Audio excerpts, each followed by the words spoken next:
Hey there, my name is Erin, and let me take you on a journey with me to the place called Japan.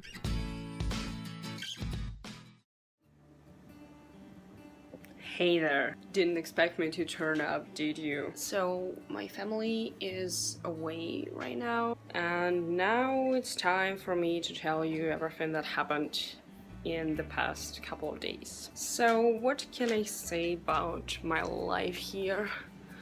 So far, lately I have had a homestay orientation, so the person from the company that arranged all this homestay thing for me, he had to make sure if I'm doing everything right and correct, and if I'm doing some mistakes, if I'm having some troubles, and am I being disrespectful somewhere and I don't know about it and everything like that.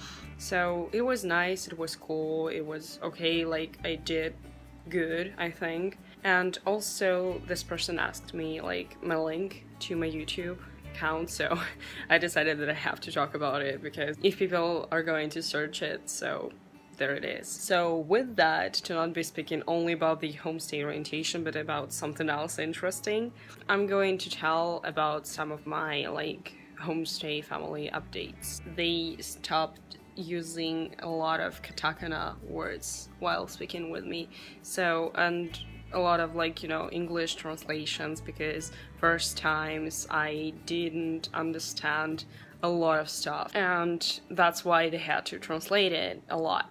And now they're speaking faster with me and they're using more of a like original Japanese words, which is cool to me, but I have to be like as focused as I can be to understand it all, which is quite hard and complicated, but at the same time I like it real much because I understand that if they started doing that, it means that I have some kind of progress in my studies, so it means I'm good. Also, it's been like quite great so far. I have not had any accidents, like thankfully enough, and or anything else, so I'm pretty sure I'm doing everything correctly. I follow all the rules I have to follow, and also my life with them is going great. So I have my private space and they have theirs. We talk during the dinner times and the breakfast times sometimes, because usually I have the breakfast on my own because I have to leave the house quite early and they have their breakfast pretty late, so that's why. Sometimes it's really easy to talk, to find common topics to talk about. Sometimes it's hard to start talking and to continue talking and to find the topic that you both can say something about. From time to time, it's good, so I think it's okay for the regular conversation, because sometimes you just talk about everything you know and then you just have nothing to talk about anymore, and then you just find another topic and you talk smoothly about it. So about Mount Fuji that I visited, oh my god, you are going to laugh at that. We have come to the Mount Fuji in the worst day ever to come to see Mount Fuji, because it was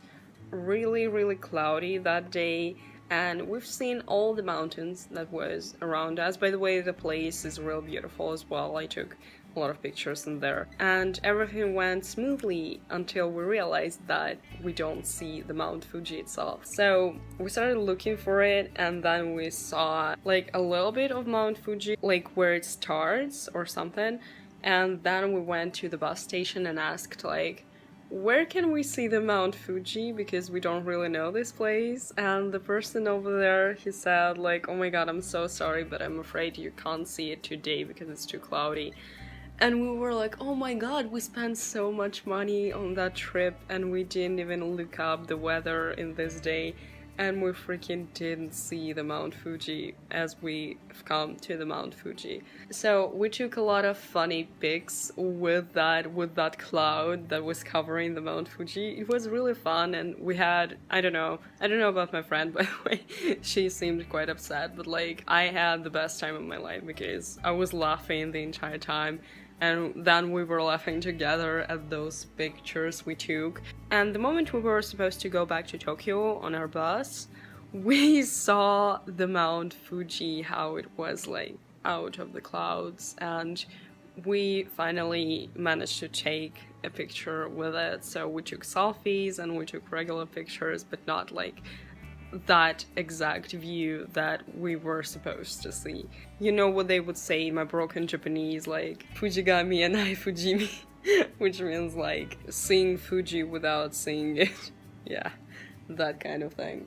So before that day we went to see the Mount Fuji. We had not we. I had a bad day because we went together to the Meiji shrine with my friend, and she advised me to take this, prediction for the future or something. There is such system, like, you have to pick the random stick, see the number, and open the box with this number and take your prediction out of there. So my prediction was to shut up and to not talk about some unnecessary stuff because it will lead me to like bad consequences. So guess what? Before I read this prediction, everything was fine to me. Like, I wasn't like really speaking a lot and everything and doing anything bad or anything. But after I read it, my tongue just like went crazy with me. I started talking so much. And there was this person whom I randomly told which alcohol cocktails make me drunk faster or something like that. And I don't even know why would I tell it to them. I don't really drink like that much and I get drunk pretty easily. But I told them the exact cocktails that make me drunk faster. And I don't know what the fuck is happening with my tongue right now, but I'm just like talking to everybody about anything. Like, I wouldn't be surprised if I told somebody where all my money is and everything. So it wouldn't be such a surprise to me, Sorry, I thought someone was home. So what else to tell you in this beautiful hot day? I actually wanted to mention this in a couple of previous videos, but I somehow managed to cut it off every time, so I'm telling it now. As I told you previously that, like, I don't want to meet any Russians in my group, in my class, anywhere, because I want to practice my Japanese or English or anything like that, so... But there was this guy, like, I've met him the very first day of my school. It was really random, and I thought, like, well, okay, I've met him and I will never meet him again. And guess what? We study in the same building, in the different floors, and we have the same freaking level of Japanese. All I wanted to say is that not always Russians can be jerks. I happen to know that only now. This guy happened to be, like, a really nice guy. We went to grab a coffee a couple of times, we went to do homework together, and we kind of have been chatting together. And I don't know, I just wanted to say that I'm quite mistaken about being so harsh towards like Russian people. Sometimes those people can be cool, and sometimes it's really cool to meet someone from your own country, and I realized it only now somehow. Because he doesn't really know much about like differences, cultural differences about Japan and Russia, and he is like the representative of this Russian culture, which I started forgetting about. I feel like my most Russian self when I talk to this guy. It's a weird feeling, by the way, when you want to drink vodka and go to Russian winter and just die freezing. That's pretty much it I wanted to say in this video. I hope you liked it and enjoyed it. And tomorrow, me and my friend are going to the freaking Disneyland. Yikes. I'll of course film something in there and I'll post some pictures everywhere, I think, and do a video about it. So before I go, don't forget to follow me on Twitter. I post like pretty regularly about all the stuff about me happening in Japan. You can direct message me if you want as well. Also follow my Instagram. I post a lot of pictures from Japan in there. They're with captions in Russian, but like you can always translate it, can't you? Also ask me some questions if you want to in my Ask account, and subscribe, I guess, for the new videos from Japan. I don't know, do you like it or not? If you don't, well, go away from here. What are you doing here? So thank you so much for watching this video. I hope you liked it and enjoyed it. Sayonara, and I'll see you next time in a place called Japan. See you soon. Bye.